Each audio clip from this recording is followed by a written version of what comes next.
ወደ ዱባይ ያስመጣችሁ ዛሬ የተሻለ ምንዛሬ ያለው የተሻለ ነገር አለው ብለው ይጀነጅኗቸዋል። እናንተ ለተወሰነች ነገር ለተወሰነች ገንዘብ ብላችሁ ሙሉ ገንዘባችሁን ታጣላችሁ። ብዙ ሰዎች እየተዘረፉ ነው።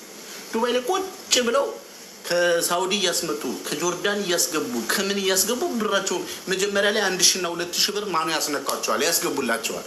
ከዛ የሌሎችንም ሰብስባ ከጆርዳን የላከችለት ሰውዬ ብሩን ይዞ ጠፍቷል። ወደ 20,000 ድርሃም ይዞ ጠፍቷል። ከየት ታገኘዋለሽ? ይህ ሰውዬ የምታውቂው ሶሻል ሚዲያ ላይ ነው የሰጠሽ መረጃ የሰጠሽ እንትን የሚጠቀመው በኢትዮጵያ ስልክ ቁጥር ነው። ዋትስአፑ ምኑ የት አምነሽ ነው የሁሉ ብር የሰው ብር ሰብስበሽ የሰጠሽው?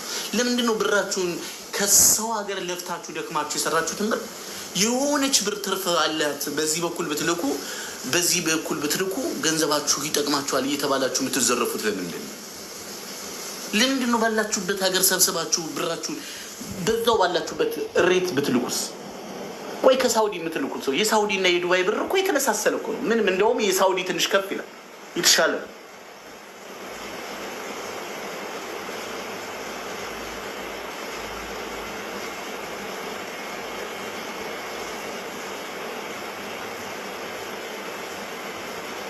እዚህ ሚዲያ ላይ የማትሰሙት ትንግርት የለም። ለምን? ቢዝነስ ነው፣ ገንዘብ ነው። ዛሬ ሰው ምን አድርጌ ገንዘብ ገቢ ላገኝ፣ እንዴት ቤተሰቦችን የሆቴል ልምራ፣ በስርቆት ይሻለኛል፣ በወንብድና ይሻለኛል፣ በምን ይሻለኛል? ወይስ በአግባቡ በሀቁ መንገድ ልሂድ? በሀቁ መንገድ ተኪዶ ህይወት ስለማይቀየር በወንብድና ነው ሰው ያለው።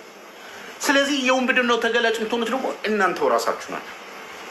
ለምን? ተው እረፉ ስትባሉ አትሰሙ። ይሄ ነገር ጥሩ አይደለም። ለአንዷ ጓደኛሽ ሼር አድርገሽላት እሷም እንድትጠነቀቅ ማድረግ። ብዙ እህቶች በሰው ሀገር ለፍተው ብራቸው በገዛ እጃቸው ያስገብተው ብራቸውን ተበልተው ወየ ይላሉ። ተው እየተባሉ እየተነገራቸው እንዴት ከአንድ ሀገር ወደ አንድ ሀገር ብር? አንደኛ ህገ ወጥ ነው፣ ወንጀል ነው። ሁለተኛ እንዴት ነው ከጆርዳን ወደ ዱባይ ልከሽ፣ ከኦማን ወደ ዱባይ ልከሽ፣ ከሳውዲ ወደ ዱባይ ልከሽ እንዴት ነው እንደዚህ አይነት የት ታውቂዋለሽ? አንደኛ ያለሽበት ሀገር በአካባቢ ባለሽ ገንዘብ በሚልኩ ሰዎች መላክ፣ አለበለዚያ በባንክ መላክ፣ አለበለዚያ በራስሽ አካውንት ከፍተሽ እዛ መሰብሰብ። ይሄን አድርጉ እሺ ብላችሁ በዛ ተደርጋላችሁ። ይሄን ገዙ እሺ ብላችሁ። በሰው ነው የምትመሩት። በራሳችሁ መቼ ነው የምትቆሙት? የራሳችሁ ሰው የምትሆኑት መቼ?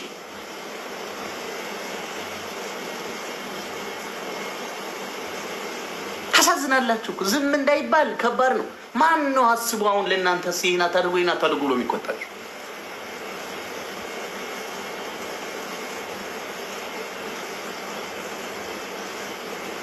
ለእናንተ ቁጥሩ አይደለም። ምክንያቱም ይሄ የድካማችሁ ውጤት ነው፣ የልፋታችሁ ውጤት ነው። በስንቱ ትጎዳላችሁ። ሴቶች ናችሁ። ብዙ ነገር ነገ ከፊታችሁ ይጠብቃችኋል። ያን ነገር ደግሞ ባላችሁ በለፋችሁበት በሰራችሁት ገንዘብ ነው ነገሮችን ልታልፉ የምትችሉ። ምክንያቱም የድካማችሁ ውጤት ነው፣ የልፋታችሁ ውጤት። ጊዜ ጉዳይ ነው እንጂ እሱም የሰው ገንዘብ በልቶ ህይወቱን አይኖርም። እኔ አንዳንዶች አላችሁ በሰው ገንዘብ ልጅ ወልዳችሁ ቤተሰብ የምታሳድጉ፣ ቆይ ልጆቻችሁ ነገ የት እንደሚወድቁ የት ታውቃላችሁ? እንዴት ሰው እርግማንና ተንኮልና ኃጢአት በልጆቹ ላይ ያስቀምጣል? ይህ እኮ የጊዜ ጉዳይ እንጂ ይህች ልጅ ደም ተፍታ መከራዋን አይታ ከሰማይ ወርዳ ምድር ወርዳ ያ ሁሉ የስንት ህይወቷን እድሜዋን ጊዜዋን ጨርሳ የሰበሰበችውን ገንዘብ እናንተ በቀላል መንገድ አምጥታችሁ ቤተሰብ ታስተዳድሩበታላችሁ።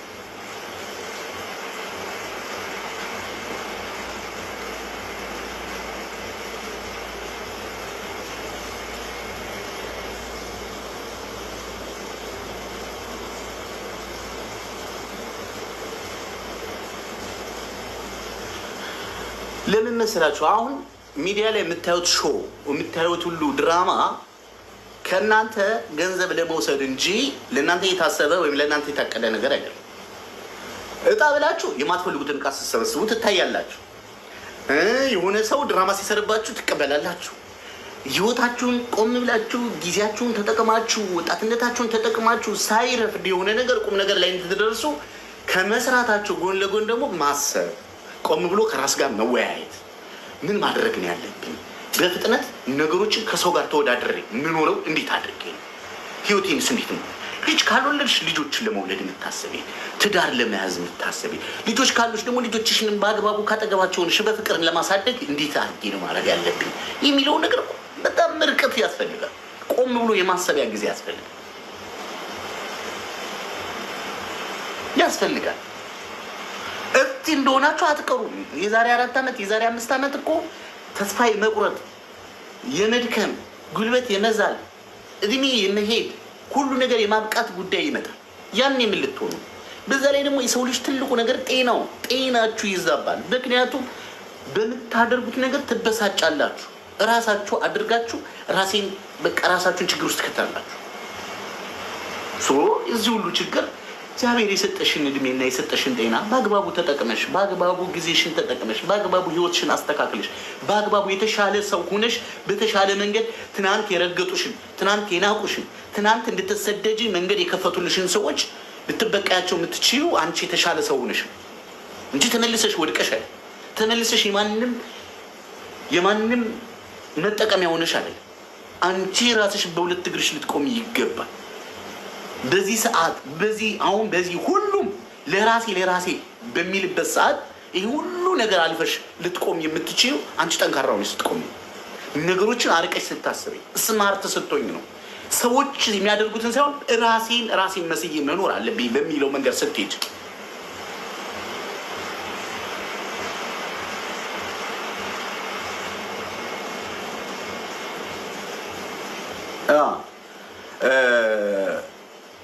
በነገራችን ላይ አንዲት ልጅ አለች እዚህ ጋር ሁሉም ያልፋል የምትባል ልጅ። እኔ የምልህ አይሰለችም ግን ሁሌ ህይወት ሁሌ ስለ እንዲህ አንድ አይነት መከራ የምመከረ የሚባል ምን ጽሁፍሽ ራሱ የድድብናሽ ጥግ ነው የሚያሳየው ጽሁፍሽ ማለት ነው። አንደኛ ሁሉም ያልፋል ያልሽው በምን ሊያልፍ ነው? በንፋስ ነው? በምን ሊያልፍልሽ ነው? አቤት አልፎልሽ ሙቷል። ሲጀመር እንደዚህ አይነት ሰዎች ናቸው ካጠገባችሁ እያደቀቋችሁ ያለው። ቃል ምን ነገራችሁ ካጠገባችሁ ቁመው ህይወታችሁን ወደ መቀነቅ ውስጥ የሚከቱት እንደዚህ አይነት ሰዎች አጠገባችሁ ነው። አዎ ግድ ነው። እህቶች ቀን በቀን ስህተት ይሰራሉ። ስለዚህ ስህተት ስለሰሩ በስህተት እዛው መጥፋት አለባቸው። አይጠፉም፣ መጥፋት የለባቸው። ምክንያቱም ሁሉም ሰው የሚችለው ማድረግ አለበት። እኔ ደግሞ ስለሚሰሙኝ ይሰምተው የተጠነቀቁ ገንዘባቸውን፣ እድሜያቸውን፣ ጤናቸውን፣ ክብራቸውን የጠበቁ በጣም ብዙ ሰዎች ስርዓታቸውን ይዘው ህይወታቸውን እየመሩ ያሉ ሁሌ ለኔ የሚጸልዩልኝ የሚያመሰግኑ እግዚአብሔርን የሚያመሰግኑ ነገሮችን ያስተካከሉ ሰዎች ስላሉ እኔ ደግሞ መናገሬን አላቆመም። አንቺ ሰልችቶሽ ከሆነ ለምን ትመጫለሽ?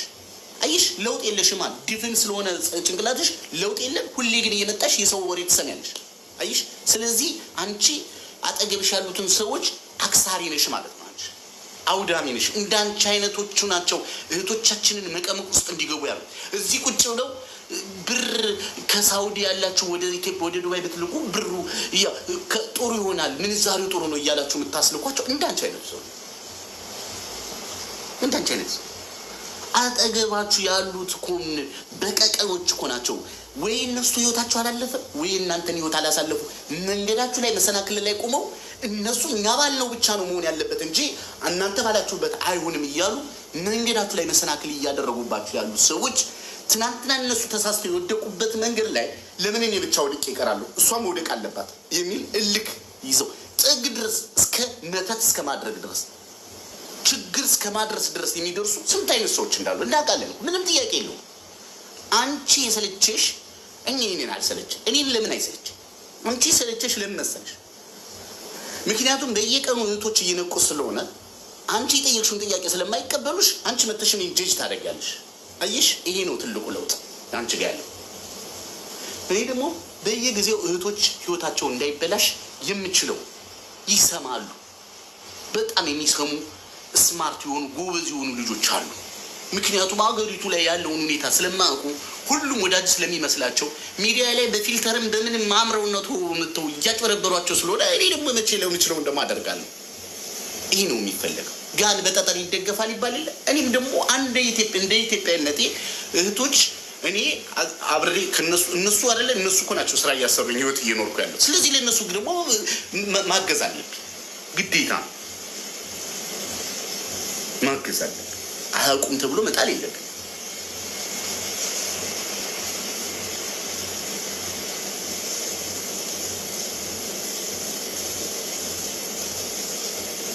እኔም አያውቁም በቃ እነዚህ ምንም አይረቡም ብዬ ከተውኩኝ ያም ከተው ሁሉም ሰው ከተዋቸው ማን ነው የማን መጫወቻ ነው የሚሆኑት? የጅቦች መጫወቻ ነው የሚሆኑት። ስለዚህ አይሆንም። በየቀኑ መረጃዎችን እናስረክባቸዋለን። የሰማ ይጠቀማል፣ ያልሰማ ደግሞ ህይወቱን ያበላሻል። አለቀ። ቀላል እኮ ነው። ምንም ችግር የለውም። ቀላል እኮ ነው።